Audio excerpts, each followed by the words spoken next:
A construção de conceitos através da experimentação. Painel virtual da Semana da Biologia 2013, do Polo CEDERJ de Volta Redonda, por Douglas Vaz e Viviane Medeiros.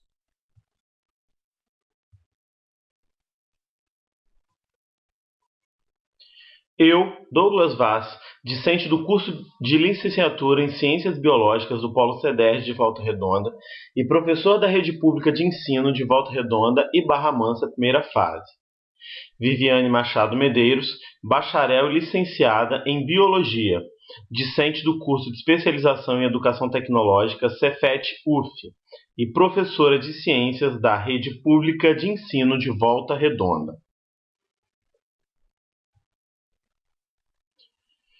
Inicialmente, o nosso trabalho trata de conceito, que é um substantivo masculino, é aquilo que a mente concebe ou entende, uma ideia, representação geral ou abstrata da realidade. O conceito é a forma que nós aprendemos tudo no mundo, desde quando a gente é neném até quando a gente alcança a maioridade. Tudo que a gente olha e observa, experimenta, e disso a gente desenvolve uma reprodução mental, uma explicação para aquilo, a gente está desenvolvendo um conceito. E para a criança ele é muito importante, mas é muito importante, mais do que adquirir um conceito já construído, é poder desenvolver o conceito. Isso leva às formas de aprendizado, porque quando a criança tem um processo de competência, habilidade e conhecimento que ela adquire, ou que modifica dentro dela através de estudos, raciocínio, experimentação e observação, ela está aprendendo alguma coisa. A criança ela aprende desde que ela sai do útero da mãe. Em todo momento ela está aprendendo, na idade escolar, na vida madura, na terceira idade, em todo momento ela desenvolve aprendizado. E são essas experiências, o estudo em si, essas observações que ela faz e transforma essas ideias em reproduções dentro dela, em realidades dentro dela, é que ela consegue desenvolver esse conceito. Na primeira fase do ensino fundamental, essa experimentação ela se torna muito importante, porque mais importante do que o aluno receber conceitos prontos de um livro didático ou de um professor, ele precisa desenvolver a ideia, ele precisa desenvolver o conceito de acordo com a experiência e com a necessidade que ele tem. A gente pode tomar como exemplo a eletricidade. Um bebê ele precisa saber que a eletricidade é perigosa e que pode machucar. Uma criança em idade escolar, de 7, 10 anos, ela precisa entender que a eletricidade pode causar um dano a ela se ela encostar, se ela tiver algum caso de uma pessoa perto dela levando um choque, alguma coisa, ela não pode tocar. Ter a noção de que água e eletricidade não se combinam muito. Então, são noções maiores da necessidade que ela tem sobre a eletricidade. E conforme for aparecendo a necessidade desses conceitos de eletricidade, é que ela precisa desenvolver o conceito. Através do quê? Através, nesse caso, da primeira fase, da experimentação. Por isso é importante a gente ter a ideia do conceito de acordo com a idade. A criança ela vai desenvolver o conceito pela necessidade que ela tem de ter aquele conceito. Uma criança na idade escolar de 7 a 10 anos, ela não precisa entender conceito, ela não precisa compreender os princípios da eletricidade, ela não precisa compreender formas ou fórmulas ou modos de entender o processo da eletricidade, mas simplesmente ela precisa entender aquilo que seja essencial para a vivência dela naquele momento. E a partir de um certo ponto, quando ela já tiver o aparelho neural dela todo programado, todo pronto para entender certos conceitos acumulados, ela desenvolve. Claro que se ela já tivesse esse conceito básico dentro dela, esse conceito essencial para a vida dela, formado dentro dela e construído de uma forma agradável, esse aprendizado ele pode se dar de uma forma muito mais efetiva e eficaz. Então, o que a gente propõe é que não existe um método, né? Um método tradicional ou uma linha construtivista. Não existe um método. O importante é que os conceitos dentro da área de ciências físicas e biológicas, na primeira fase do fundamental, eles sejam desenvolvidos de uma forma agradável, de uma forma que, através da experimentação, a criança ela possa desenvolver os conceitos necessários e importantes para aquele momento, de acordo com a idade mental que ela está vivendo. E não a preocupação de leituras exacerbadas de livros e aquisições de conceitos que não vão ser usuais para a vida dela naquele momento. Esse trabalho que nós desenvolvemos, ele não se pauta em nenhum método em si, mas ele está dentro da linha construtivista, né, da corrente teórica construtivista.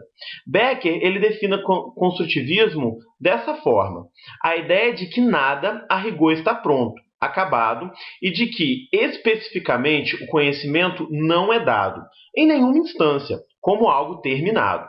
Ele se constitui pela interação do indivíduo com o meio físico e social, com o simbolismo humano, com o mundo das relações sociais, e se constitui por força de sua ação e não por qualquer dotação prévia, na bagagem hereditária ou no meio, de tal modo que podemos afirmar.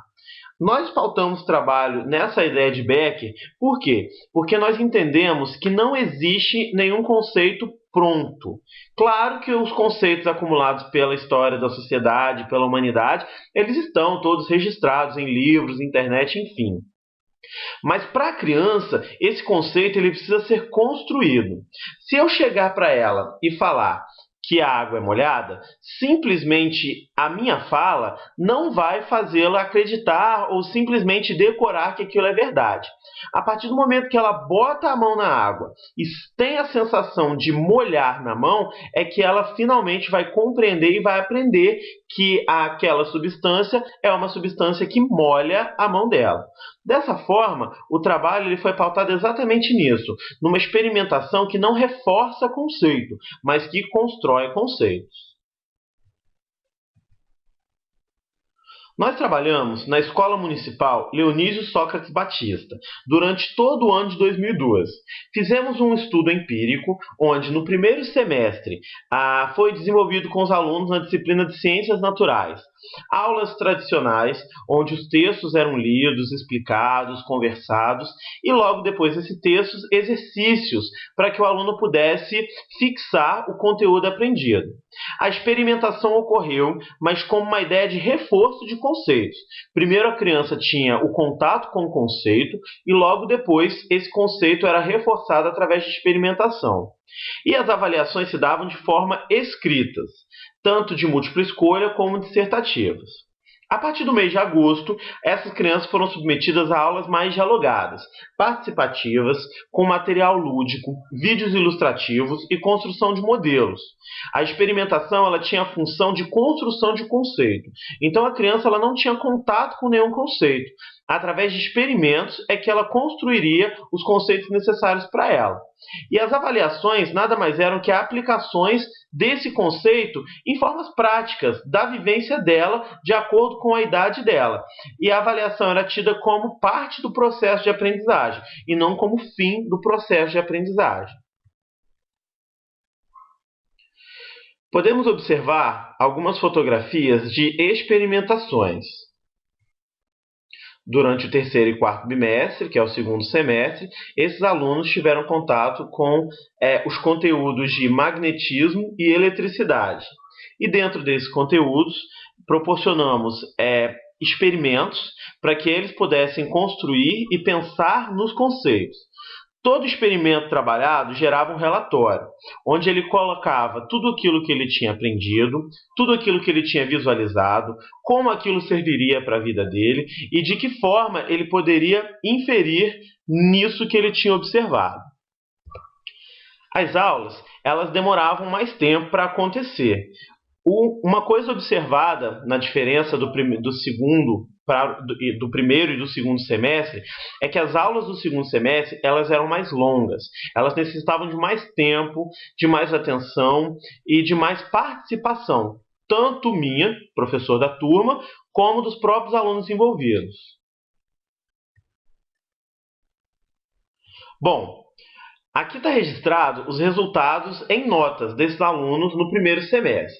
No primeiro bimestre, a turma era de 25 alunos e nós obtivemos 20 alunos com nota igual ou superior a 60, que é a média do município de Barra Mansa. Já no segundo semestre, esse número caiu para 15. 15 alunos com notas superiores ou iguais a 60.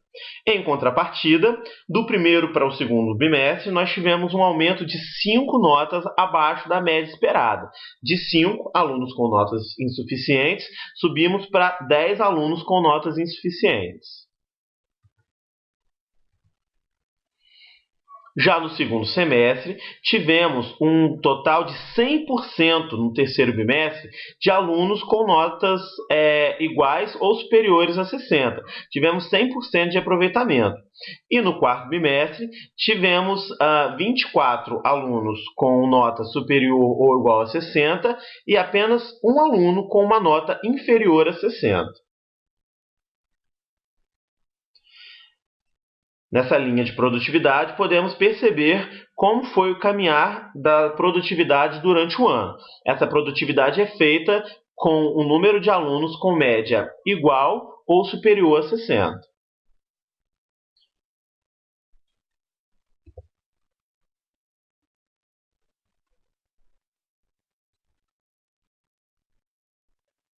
Além do crescimento quantitativo dessas crianças no segundo semestre, nós também podemos perceber um crescimento qualitativo. O interesse dessas crianças, tanto em aulas de ciências como em outros tipos de aula, eles aumentaram, sendo relatado por outros professores que também trabalhavam com a turma. Assim, a sua participação e envolvimento em trabalhos, tanto da turma como da escola, aumentaram, gerando uma aprendizagem não somente dos conceitos que eles desenvolviam de acordo com observação e experimentação, mas também de valores importantes para os convívios sociais. Dentro disso, podemos perceber que houve verdadeiramente uma aprendizagem efetiva. Eles adquiriram competências, habilidades e conhecimentos, de acordo com os estudos, experimentos e observações que eles faziam da própria realidade que eles viviam. Esses são dois vídeos, onde nós podemos perceber algumas constatações de aluno. Por uma questão de volume e captação do vídeo, não dá para ouvir muito bem a voz dos alunos. Por isso, em cima, existe uma reprodução da fala dos alunos de forma escrita.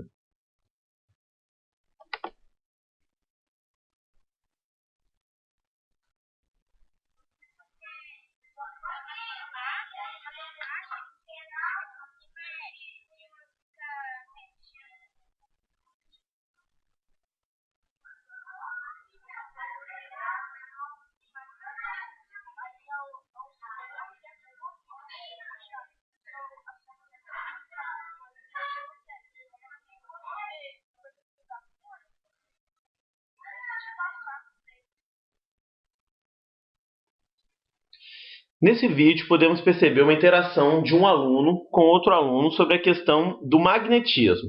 Os conceitos que eles trouxeram, como nomenclaturas e formas de posicionamento sobre o assunto estudado, eles já tinham previamente, provavelmente estudados em outras séries, ou ouvido em conversas, em casa, ou até na televisão. Esse aluno em questão, que estava com a dúvida, ele não sabia por que ele conseguia movimentar a peça de metal, mesmo com a diferença da mesa, né? Mesmo com a mesa como distância entre o ímã e o metal. Esse outro aluno, no momento em que ele teve essa dúvida, ele tomou a iniciativa de inferir e explicar, de uma certa forma rudimentar, o que era um campo magnético e como ele atuava. Essa filmagem ela não foi feita no momento em que aconteceu a dúvida, porque no momento não estava sendo gravado. Então eu pedi novamente para que o aluno fizesse a pergunta e o outro pudesse dizer a resposta exatamente como ele tinha falado há alguns segundos atrás. Já esse segundo vídeo é uma outra interação em sala de aula. Mais uma vez, pela questão do volume do vídeo, é colocada uma legenda que representa a fala dos alunos na parte de baixo.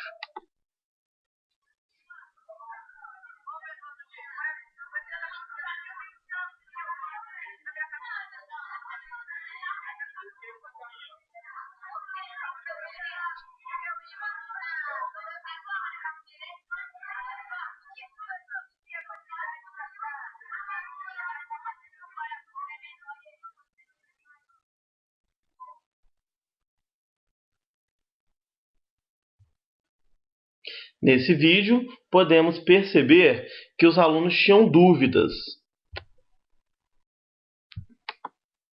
A dúvida era de como acontecia esse magnetismo ou não acontecia.